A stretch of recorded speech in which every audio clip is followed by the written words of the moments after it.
교회 여러분, 벌써 한 해가 많이 지나가고 이제 추수감사의 계절이 됐습니다. 우리가 이제 다음 주일에 추수감사절을 맞이합니다. 그래서 추수감사절 예배를 드리기 전에 오늘 감사자의 마음에 대해서 같이 나누고 한 주간 감사자의 마음으로 살고 또 예배를 좀 드렸으면 좋겠다 하는 생각이 들어서 오늘 이 감사자의 마음에 대해서 좀 같이 나누려고 합니다. 오래전에 미국 대륙을 횡단하던 열차가 있었습니다. 두 개의 엔진으로 움직이는 열차였는데 이 로키 산맥 앞에서 그 엔진 하나가 멈춰서게 됐습니다. 그런데 그럼에도 불구하고 기관사는 한 개의 엔진으로 충분히 산을 넘어서 이 덴버까지 갈 수 있을 것이라 생각하고 기차를 계속 몰았습니다. 그런데 그만 산 중턱에서 나머지 한 개의 엔진마저 이게 멈추고 말았습니다. 이게 한마디로 오도 가도 못하게 된 상황이 된 아주 난처한 상황이 됐습니다. 그래서 이제 기관사는 이러한 상황을 승객들에게 알리게 이제 되었는데 이렇게 기관사가 기내 방송을 했다고 합니다. 승객 여러분, 알려드릴 뉴스가 두 개가 있습니다. 한 개는 좋은 소식이고 한 개는 나쁜 소식입니다. 나쁜 소식을 먼저 말씀을 드리면 기차에 두 개의 엔진이 있는데 두 개가 다 망가졌다는 겁니다. 우리는 한동안 고치는 사람이 올 때까지 여기 있어야 될 것 같습니다. 그렇게 얘기를 했습니다. 그런데 좋은 소식도 있습니다. 좋은 소식은 여러분이 타고 있는 것이 비행기가 아니라 기차라는 점입니다. 그렇게 이야기를 해줬다고 합니다. 여러분 어떻게 생각하십니까? 우리들의 삶 속에 좋은 일도 찾아오고 어려운 일도 찾아오고 그렇습니다. 언제나 좋은 일만 찾아올 수도 없고 또 언제나 이게 나쁜 일만 찾아오는 그런 것도 아닙니다. 좋은 일과 나쁜 일, 그리고 밝은 날과 어두운 날, 이 두 가지가 언제나 같이 공존하고 있습니다. 중요한 것은 우리에게 어떤 일이 일어나든지 찾아오든지 밝은 쪽을 바라보고 믿음으로 하나님께 기도하며 살아가는 것. 그게 참 중요합니다. 어떤 일이 오든지 우리가 밝은 쪽을 바라보고 믿음으로 기도하며 살아가는 것. 그게 참 중요합니다. 그렇게 할 때에 우리가 감사할 수 있고 또 우리가 어떤 상황이든지 이렇게 감사할 때에 하나님 주신 은혜를 힘입어서 더 나은 삶으로 이렇게 우리가 성장해 갈 수 있기 때문에 그렇습니다. 성경에 나온 미국 믿음의 사람들이 모두 그러한 삶을 살지 않았습니까? 그들의 삶 속에 많은 어려움이 있었지만 그들이 낙심하지 않고 늘 소망을 가지고 이렇게 믿음을 가지고 고난을 이겨낼 수 있었던 이유는 그들이 이 하나님을 향한 믿음을 그 마음에 품고 있었기 때문이고 고난 중에도 하나님이 베풀어 주시는 은혜에 감사하면서 감사하는 마음으로 살았기 때문이었습니다. 이 믿음의 사람들이 보여준 감사의 모습에는 그냥 단순히 내게 주신 것에 대한 응답으로 하는 그 감사를 뛰어넘어서 이 반응적인 감사를 좀 뛰어넘어서 하나님을 신뢰하는 믿음 가운데 드려진 귀한 감사가 있는 경우가 참 많았습니다. 교회 여러분, 우리는 어떤 마음으로 살아가고 있는 것입니까? 우리 삶의 어두운 면만 바라보고 부정적인 마음으로 살아가고 있는 겁니까? 아니면 하나님께서 베풀어 주실 은혜를 생각하며 믿음으로 살고 감사하는 마음으로 이렇게 살아가고 있는 것입니까? 우리가 우리 마음을 좀 살피면서 살아갈 필요가 있고 내 마음속에 감사자의 마음이 없다면 그 감사자의 마음을 좀 배우면서 살아갈 필요도 있습니다. 여러분, 행복이 감사의 문으로 들어왔다가 원망의 문으로 다 빠져나간다는 여러분 그런 이야기가 있지 않습니까? 이스라엘 백성들이 애굽에서 종살이를 하면서 하나님께 막 탄식의 기도를 드렸을 때에 하나님께서 그 탄식의 기도를 들으시고 이스라엘 백성들에게 귀한 은혜를 이렇게 베풀어 주셨습니다. 그래서 그들이 애굽에서 이렇게 종살이하던 곳에서 벗어날 수가 있었죠. 이 엄청난 기적 속에 벗어날 수 있었습니다. 그런데 그들이 이 가나안까지 가는 그 길을 가는 동안에 어려움이 닥칠 때마다 불평하고 원망하면서 그 받은 복을 다 잃어버렸습니다. 이 부정적인 마음이 주는 함정에 그들이 다 빠진 겁니다. 여러분, 불평과 원망이 참 무섭지 않습니까? 남편에게, 아내에게, 자녀에게 여러분 불평하고 원망해 보십시오. 그러면 우리에게 있었던 좋은 것들이 다 망가집니다. 반면에 우리가 칭찬하고 격려하고 사랑을 베풀어 주면, 긍정적으로 대해주면, 감사하면 그것들이 다 살아나는 것을 우리가 경험하게 됩니다.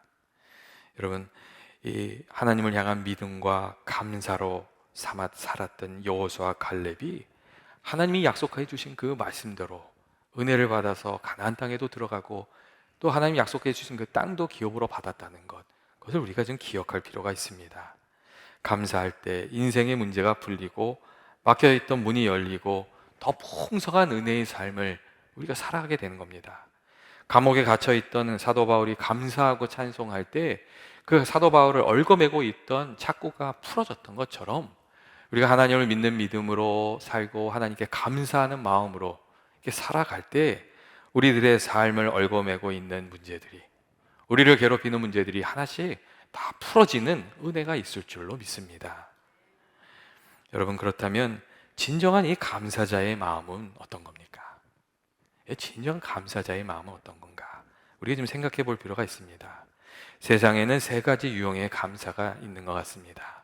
그 첫째는 다른 사람과 다른 사람의 처지와 이렇게 비교하면서 감사하는 겁니다. 이전보다 오늘이 낫고, 다른 사람보다 내가 더 낫고, 저 사람의 형편보다 내가 더 나은 형편에 있기에 감사하는 겁니다. 다른 이들보다 내가 더 많이 가졌고 더 건강하고 내 자녀가 더 좋은 대학에 갔기 때문에 감사하는 것, 그런 감사가 있습니다. 그런데 이렇게 비교하면서 감사하는 것은 성경이 우리에게 말하는 참 감사는 아닙니다. 비교하면서 감사하면 거기에 문제가 있는데 상황이 바뀔 때마다 그 마음이 바뀌게 되고 늘 흔들리면서 살아가게 되기 때문에 그렇습니다. 특별히 나보다 못했던 사람이 나보다 더 높아지는 상황이 되면 그 상황을 잘 받아들이지를 못합니다. 그렇게 되면 감사했던 마음도 다 잊어버리게 될 뿐만 아니라 오히려 더 큰 불행을 느끼게 됩니다. 그래서 그런 말도 있잖아요. 행복해지려면 비교하면서 살지 말고 자기 인생을 살아가라고. 하나님께서 내게 주신 인생을 그냥 충실하게 살아가라고. 그렇게 이야기하는 것도 있습니다. 여러분, 비교하면서 감사하는 것은 감사 안 하는 것보다는 낫지만 이건 참 감사자의 마음은 아닙니다. 둘째로 자기 만족감을 기준으로 감사하는 경우가 있습니다. 내가 원하는 것이 채워질 때 감사하는 것, 자기 만족감을 기준으로 이렇게 감사하는 겁니다. 이 배가 고팠다가 이 맛있는 음식을 이렇게 넉넉히 먹게 되면 화가 났던 마음도 가라앉고 기분이 좋아지고 감사도 나오고, 여러분 그러지 않습니까? 또 내가 추구했던 일이 이루어지거나 내 뜻이 이루어질 때도 여러분 감사하는 마음이 찾아듭니다. 이렇게 내게 내 소원이 이루어질 때 감사하는 것, 이것도 사실 귀하긴 합니다. 그런데 이렇게 우리의 욕망이 충족될 때 하는 감사도 참 감사는 아닙니다. 내가 만족감을 느낄 때마다 감사하려고 하면 우리들이 하나님께 드리는 감사가 늘 일시적이고 충동적이고 순간적인 것이 될 때가 많이 있기 때문입니다. 기본적으로 인간의 욕망이라는 것이 또 잘 채워지지 않는 그런 특성이 있습니다. 그래서 내가 만족감을 느낄 때마다 감사하려고 하면 감사가 없는 삶을 살아가게 되는 경우가 많이 있습니다. 특별히 인간의 욕망은 어떤 특징이 있냐면 에스컬레이트 되는 그런 특징이 있습니다. 그러니까 예를 들면 그런 거잖아요. 돈을 막 모아서 작은 차를, 첫 차를 샀을 때에 그 기뻐하는 마음, 감사하는 마음이 있잖아요. 그런데 시간이 지나고 나면 그런 마음은 다 사라지고 더 큰 차를 원하게 되거든요. 맛있는 음식도 반복해서 그것을 먹게 되면 식상하게 됩니다. 여러분, 우리에게 충족감을 느낀다는 게 그렇습니다. 예전에 제가 미국에 와서 아파트를 렌트했는데 학교에서부터 아파트까지 가는 길이 너무 아름다웠습니다. 이 동네 길을 막 꼬불꼬불 이렇게 통과해서 이 아파트까지 가게 돼 있었는데 양옆에 있는 나무가 너무 푸르고 그 햇빛이 비칠 때마다 반짝거리는 것이 너무 아름다운 거예요. 그래서 제가 아파트로 갈 때마다 야, 여기는 너무 아름답다, 그런 마음이 처음에는 들었어요. 그런데 그게 왔다 갔다 하다 보니까 그 감동은 다 사라지고 나중엔 그냥 집에 가는 길이 되더라고요. 이게 아름다웠던 게 그게 다 없어지더라고요. 여러분, 우리 욕망이 충족된다는 게 그런 부분이 있습니다. 그래서 내가 내 기분을 만족시킴으로 인해서 감사하려고 하면 우리가 늘 감사하는 삶을 살 수가 없습니다. 그리고 세 번째 유형의 감사는 어떤 감사냐면 하나님을 생각하면서 드리는 감사입니다. 오늘 성경에 나오는 감사도 여러분 그런 감사가 아닙니까? 오늘 시편의 저자도 하나님을 생각하면서 감사하고 있습니다. 여호와께 감사하라. 그는 선하시며 그 인자하심이 영원함이로다. 홀로 큰 기이한 일을 행하신 이를 감사하라. 그 인자하심이 영원함이로다. 그렇게 이야기해 주고 있습니다. 하나님의 선하심을 생각하며 인자하심을 생각하며 그리고 하나님께서 내게 주신 그 사랑과 은혜를 생각하며 감사를 드리고 있는 것을 우리가 알 수가 있습니다. 이처럼 우리가 하나님께 우리의 마음의 초점을 맞출 때에 하나님께 드릴 수 있는 그런 감사가 있습니다. 여러분, 하나님께서 우리에게 베풀어 주신 그 은혜와 사랑을 여러분 얼마나 인식하고 있습니까? 그 은혜와 사랑에 대한 감격이 깊어지는, 깨달음이 깊어지는 만큼 우리의 감사의 깊이도 깊어지는 그런 부분이 있습니다. 예전에 로버트 콥이라는 목사님이 한번 이런 농담을 하셨어요. 절친한 두 여자친구가 같은 날 교통사고를 당해서 천국에 갔대요. 그러니까 천국에 가니까 이 사도 베드로가 딱 나와서 그곳에서 어떻게 살아야 하는지 오리엔테이션을 해줬답니다. 근데 뭐 별렇게 복잡한 얘기는 하지 않고 이렇게 얘기하더래요. 이곳에서는 무슨 일이든지 자유롭게 할 수 있는데 단 한 가지 주의해야 할 것은 오리를 밟는 일을 조심하라고 그렇게 얘기를 하더래요. 그래서 그 얘기를 듣고서는 이렇게 주변을 이렇게 살펴보니까 웬 오리가 그렇게 많은지 곳곳에 진짜 오리가 너무 많더래요. 그래서 이제 조심을 했는데 두 여자분 중에 한 분이 오리를 밟고 말았어요. 그랬더니 베드로가 세상에서 가장 못생긴 사람 남자를 데려다가 그 여자와 딱 묶어주면서 이제부터 평생 같이 살아야 된다고 딱 그렇게 얘기를 하더래요.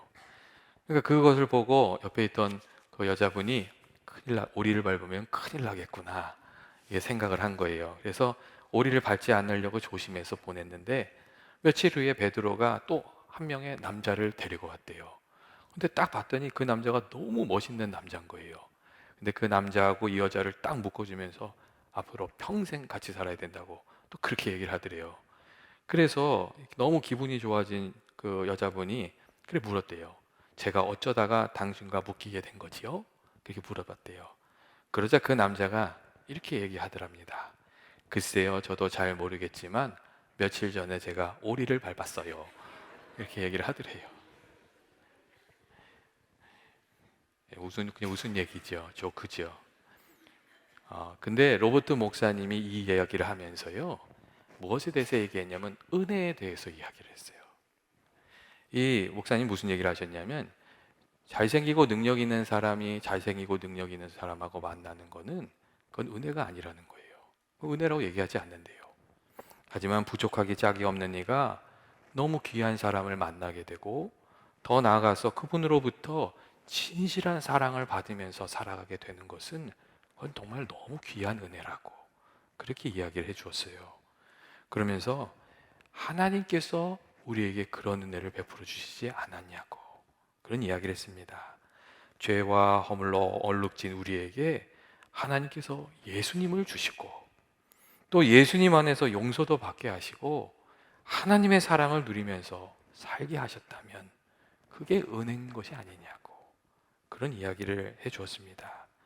그리고 하나님께서 예수님 안에 복된 삶을 살아가는 길도 여러분 열어주시지 않으셨습니까? 예수님을 따라 살고 예수님의 말씀을 순종하면서 살고 예수님을 의지하면서 살면 복된 삶을 살아가게 되는 그런 길도 하나님께서 우리에게 이렇게 베풀어 주셨습니다. 그리고 우리가 이 믿음의 비밀을 우리가 인식하면 인식할수록 체험할 때마다 하나님께 더 큰 감사를 드리면서 살아가게 되는 겁니다. 그렇기 때문에 우리가 이 참 감사자의 마음을 가지고 살아가려면 우리 안에 좀 깨닫는 마음이 필요합니다. 내 삶 속에 있는 하나님의 사랑도 깨닫고 하나님의 은혜도 깨닫고 하나님께서 우리들을 붙들어 주시고 있는 그 귀한 은혜 그것을 깨닫는 그런 것들이 필요합니다. 자녀들이 부모님의 사랑을 이렇게 많이 받지만 그 사랑을 깨닫기 전까지는 감사하지 못하다가 어느 순간 부모님의 사랑을 깨닫고 나면 감사하는 마음으로 살아가게 되지 않습니까? 이 하나님의 마음을 깨닫는, 그 은혜를 깨닫는 그 깨달음이 좀 필요합니다. 그래서 사도 바울이 그런 얘기를 했어요. 이제 에베소 교인들한테 위해서 기도하면서 저들이 하나님에 대해서 좀 깨닫게 해달라고 그렇게 기도하는 부분도 있었습니다. 다음으로 우리가 이 감사자의 마음으로 살아가려면 우리 안에 그 겸손한 마음도 좀 필요합니다. 사실 내가 누리고 사는 모든 것이 정말 따져보면 내가 자격이 있어서 받아 누리는 것이 그렇게 많지 않습니다. 내가 누리는 건강이 정말 건강관리 철저히 해서 누리는 건강입니까? 또 내가 일군 재산이 내가 똑똑하고 훌륭해서 다 누리는 겁니까? 주변을 살펴보면 나보다 더 수고하고 애쓰고 힘쓰고 건강관리도 철저히 하는 사람들이 많습니다. 근데 그렇게 하는데도 불구하고 누리지 못하면서 살아가는 사람들도 많이 있습니다. 다시 말하면 우리들의 삶 속에 있는 것 중에 은혜 아닌 것이 없다는 그런 말씀입니다. 여러분, 세상 사람들이 당연하다고 생각되는 일들 속에서 이 하나님의 사랑을 발견하고 하나님의 은혜를 헤아릴 줄 아는 그런 사람이 감사할 수 있는 사람이고 감사자의 마음을 가진 사람입니다. 반면에 그 마음이 교만하게 되는 경우는 여러분 어떻게 됩니까? 이 교만한 마음으로 감사가 없는 마음을 삶을 감사가 없는 삶을 살아가게 되면 먼저 된 자가 나중되는 일이 사실 굉장히 많이 일어납니다.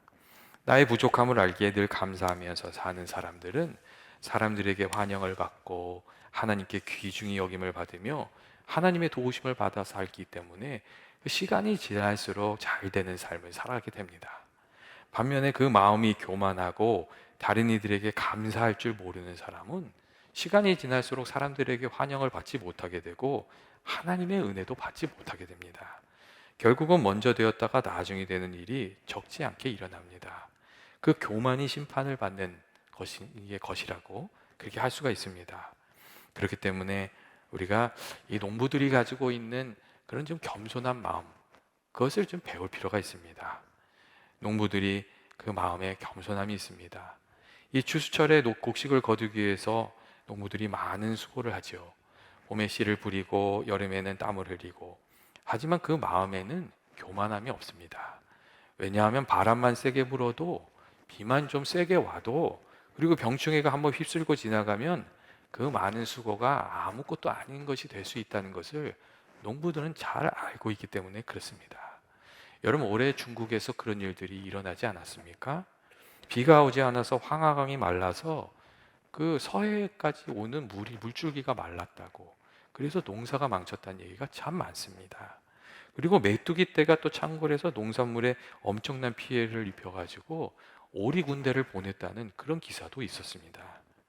여러분, 농부는 내 힘만으로 열매를 거두는 것이 아니라는 것을 알기에 늘 겸손하고 내 능력의 한계를 늘 인정하면서 살기에 감사의 마음으로 이렇게 살아가는 그런 삶이 됩니다. 여러분, 참 감사자의 마음은 여러분 나 자신의 부족함을 인정하는 마음이고 나의 부족함을 채워주시는 하나님을 인정하면서 감사하면서 그 은혜를 감사하면서 살아가는 그런 마음입니다. 나는 부족한 사람인데 하나님께서 이처럼 귀한 남편도 주시고 아내도 주시고 자녀도 주시고 직장도 주셔서 또 교회도 주셔서 내가 이만큼 은혜를 누리면서 살아가는구나, 이렇게 생각할 수 있는 사람이 감사하는 삶을 여러분 살 수 있습니다. 여러분 그렇게 생각하고 계시죠? 예. 늘 겸손한 마음이 있어서 주님의 은혜로 살아가는 저와 여러분 되시길 원합니다.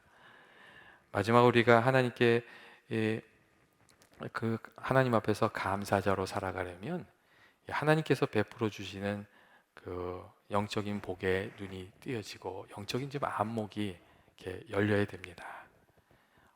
살아가신 하나님에 대한 안목. 하나님이 정말 살아계시는구나.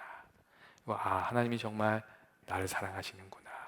내가 비록 지금 어려운 가운데 있지만 하나님께서 나와 함께하고 계시고 선한 길로 인도하고 계시구나 하는 이런 영적인 안목이 열릴 때 우리가 하나님께 감사하는 마음으로 살아갈 수가 있습니다.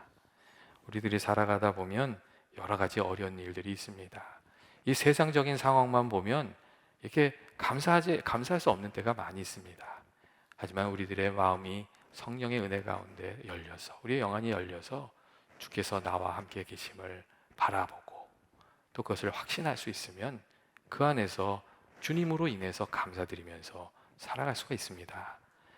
여러분, 청교도들이 그 첫 번째 추수감사절을 맞이해서 드렸던 감사가 그런 감사가 아니었습니까?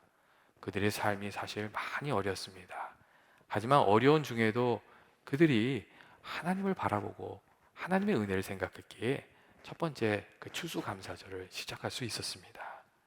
실록원을 쓴 영국의 시인 존 밀턴이 44살에 실명했을 때 그가 자신의 마음을 담긴 시를 썼어요. 근데 그 시에 이런 구절이 있었습니다.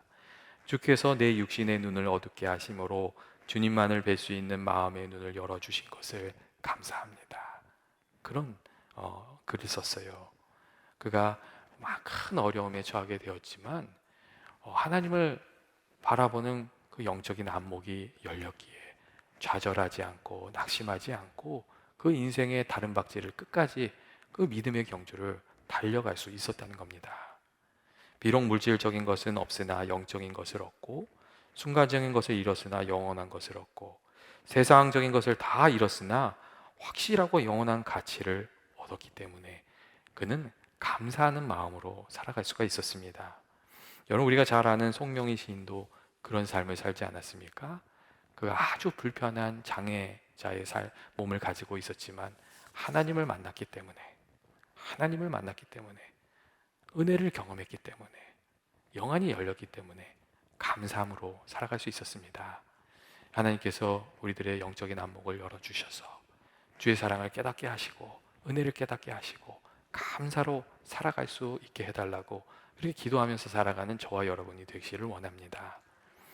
지그 지글러라는 작가가 이 자기 삶을 정리하면서 이 정상에서 만납시다라는 그런 자서전을 썼습니다.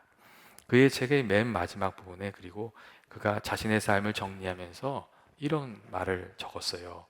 모든 것은 감사뿐이다. 감사 외에는 다른 할 말이 없다. 나는 그런 인생이었다. 그렇게 적었어요. 제가 이걸 읽으면서 그런 생각을 좀 했습니다.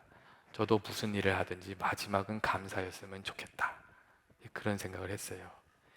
하루 일과를 다 마치고 마무리할 때 하나님께 감사드리고 준비했던 일을 마치고 감사드리고 사람들과 만나고 돌아오는 길에도 하나님께 감사드리고 또 다른 사람이 잘 되는 일을 보고도 질투하지 않고 감사드리고 계절이 바뀔 때마다 때들은 계절이 바뀔 때마다 감사하기가 좀 어려울 때도 있지만 그래도 감사드리고 그 가운데도 좋은 게 있잖아요. 그러니까 감사드리고 또 한 해를 마무리할 때도 감사로 마무리하면 좋겠다. 내가 무슨 일을 하든 그 마지막은 감사가 되면 좋겠다. 그런 생각을 한 적이 있습니다. 여러분 어떻게 생각하십니까? 무엇으로 마지막 그 마침표를 찍으려고 하십니까? 감사로 마침표를 찍는 저와 여러분 되셨으면 좋겠습니다. 다음 주일에 우리가 이제 추수감사절 예배 드립니다. 여러분 한 주간 이렇게 살아가실 때에 하나님께서 베풀어 주신 은혜를 좀 세면서 감사하는 시간을 보내시고 그리고 하나님께서 우리에게 예수님을 통해서 베풀어 주신 그 십자가 사랑과 구원의 은혜도 다시금 생각하시면서 감사도 드리시고 그리고 지금도 나와 함께 하시고 나를 선한 길로 인도하고 계시는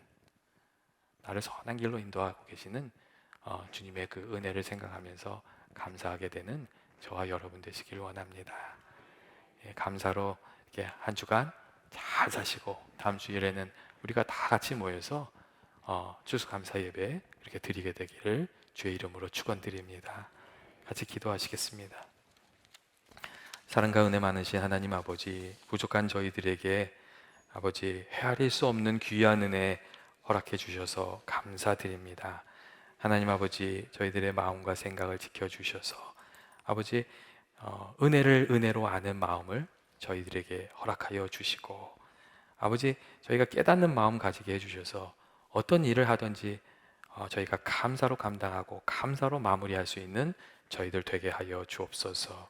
예수님의 이름으로 기도합니다. 아멘.